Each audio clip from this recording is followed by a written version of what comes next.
नमस्कार दोस्तों। क्या फाइटर जेट का इंजन थोड़ी देर बंद करके दुश्मन की ट्रैकिंग मिसाइल से बचा जा सकता है?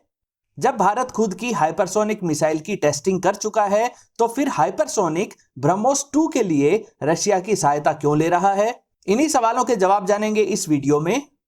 नमस्कार दोस्तों, मेरा नाम है अमित और मैं स्वागत करता हूं आपका अमित अपडेट्स चैनल पर।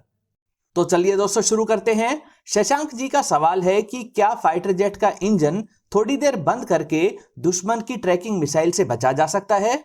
देखिए, फाइटर जेट को दो तरह की मिसाइल्स का सामना करना होता है। एक है रडार होमिंग मिसाइल, जिनकी रेंज लगभग 100 किलोमीटर या उससे भी ज्यादा हो सकती है। ज्यादातर बीवीआर मिसाइल में रॉकेट मोटर लगी होती है। एक बार दुश्मन के फाइटर जेट को रडार लॉक करके इन बीवीआर मिसाइल्स को लॉन्च किया जाता है। फिर इन मिसाइल्स की रॉकेट मोटर इन बीवीआर मिसाइल्स को लगभग 5000 किलोमीटर पर आवर की स्पीड तक पहुंचा देती है। फिर इनका फ्यूल खत्म हो जाता है। उसके बाद इन मिसाइल्स की स्पीड लगातार कम होती जाती है। अगर फाइटर जेट में अच्छे जैमर्स और काउंटर मेजर सिस्टम हो और वह फाइटर जेट 70 से 80 किलोमीटर दूर हो, तो वह अच्छे मैन्यूवर्स करके अक्सर बच निकलता है। इन मिसाइल्स को फाइटर जेट के इंजन की हीट से कोई मतलब नहीं होता है और इनके सामने फाइटर जेट का इंजन बंद करने का सवाल ही नहीं उठता है।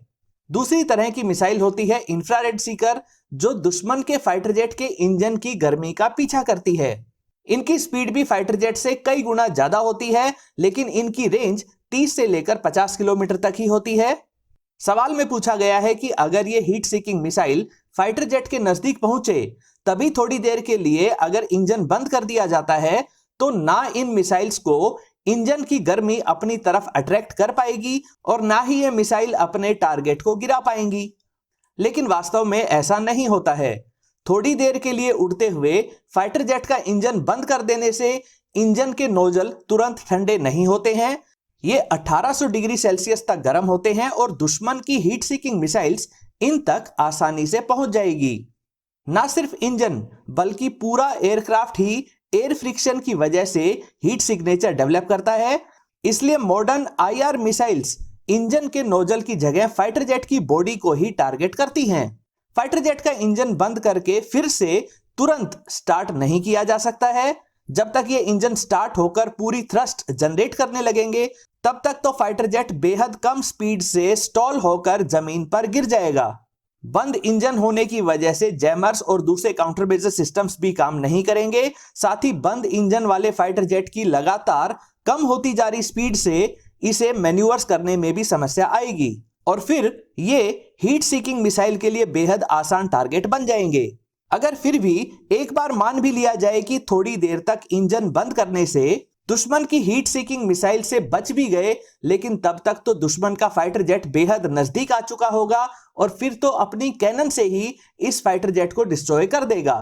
तो अब सवाल उठता है कि फाइटर जेट दुश्मन की एयर टू एयर मिसाइल से बचते कैसे हैं?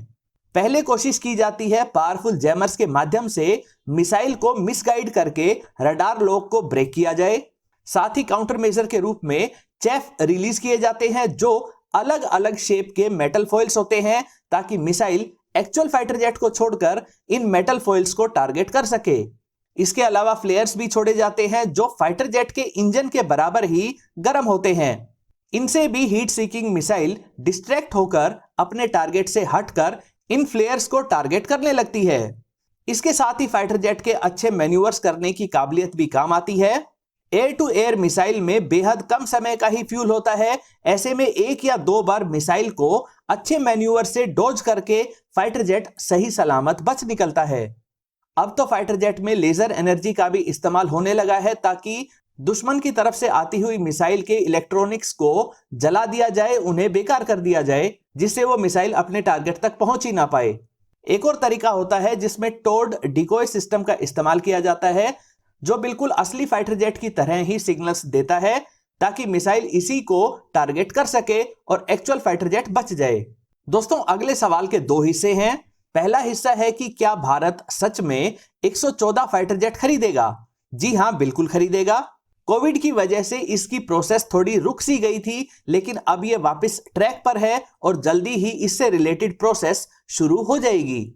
114 नए फाइटर जेट खरीदना बेहद जरूरी है, क्योंकि हमें दो फ्रंट की लड़ाई के लिए तैयार रहना पड़ेगा और हम तेजस फाइटर जेट के स्लो प्रोडक्शन पर निर्भर नहीं रह सकते हैं।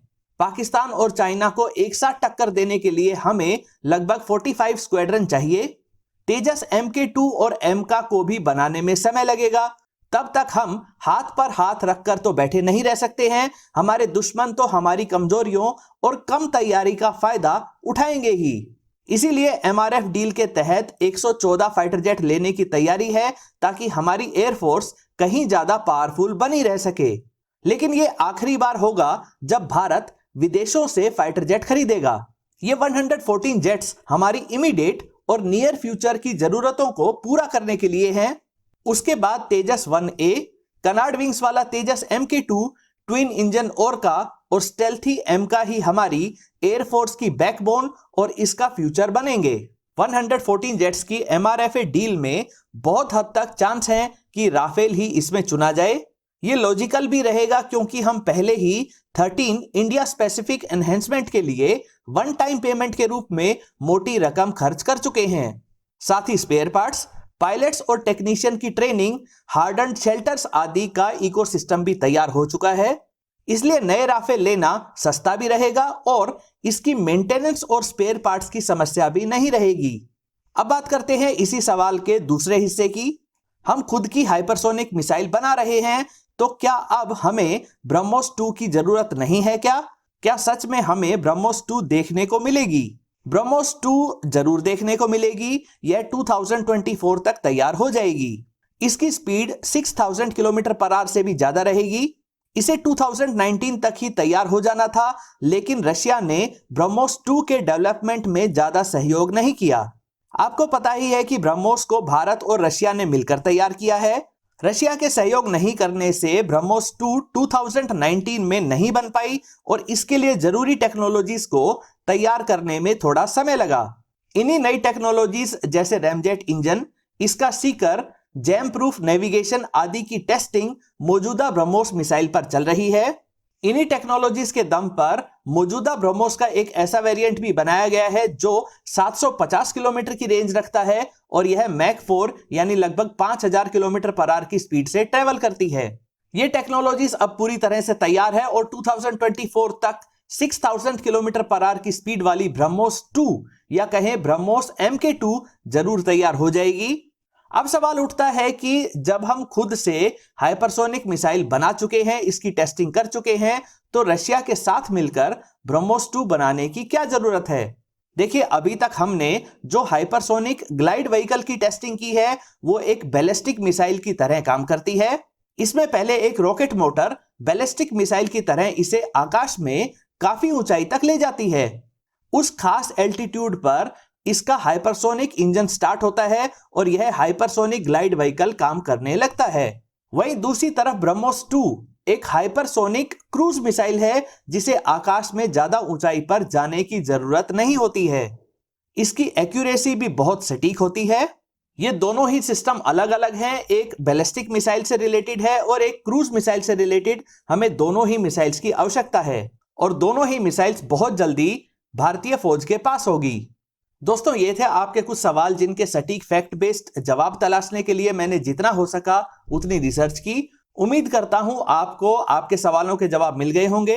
अगर ये वीडियो आपको अच्छी लगे तो इसे लाइक करें, दोस्तों के साथ शेयर करें और चैनल को सब्सक्राइब करना ना भूलें। नमस्कार।